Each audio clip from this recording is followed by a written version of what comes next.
Alrighty then, you just got checked off for 2.5. Let's move on to step-by-step 2.6. Here we're going to be learning how to use the Office clipboard. Up till now, when you have on this tab pressed this button with the scissors or this button with the two pieces of paper, it has put it in the clipboard, but it replaces it. And you can only store one thing doing it this way.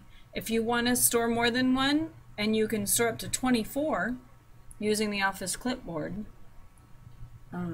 step-by-step 2.6, we're going to start with being at the beginning of the document. So what do we press? When we went to the end, we press Control End. If you wanted to go to the beginning of the document, now we don't have a beginning key, but we have a home key. So press Control Home. And notice the beginning of our document is here in front of the picture, not in front of our date. On this tab, in this group, there's a little button right here. And this is your dialog box launcher for any group. We have one for the font group. We have one for the paragraph group. We have one for the styles group. But look, so not every group has one. And they also sometimes look different. So don't do this, but I want to show you right here.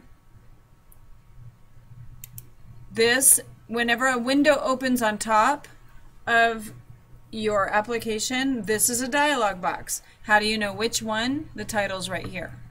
So this is the paragraph dialog box. And we did that by launching it from this launch button here. If you wanted to change the font attributes, see, this is the font dialog box. But when we press this one, as the book is instructing us in step 1, this opens a pane.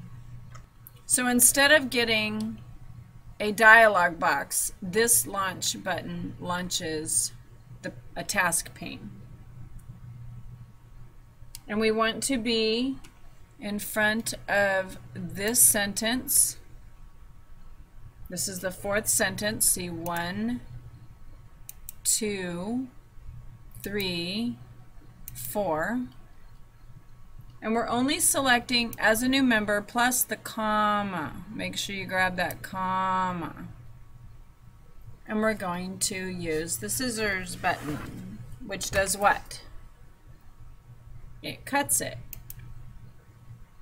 Okay, now notice, instead of replacing what was originally in there, it added something in our clipboard. We now have 2 items rather than just the one it does when you don't have this pane open. So we want to be in front of "We think you'll be pleased," and we want to click this as a new member that we cut, and it pastes it.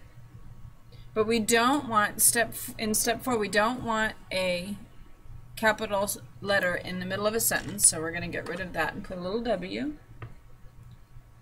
And if necessary, you might have to put a space here. We don't want comma W, we want comma space W. Okay, now we don't want to leave this alone. You would either, if you were just typing this on your own, you would decide whether you want that capitalized or not. But the book, step 5, we're typing the word "at," then a space bar, then we're going to paste this that we previously copied from step 2.4.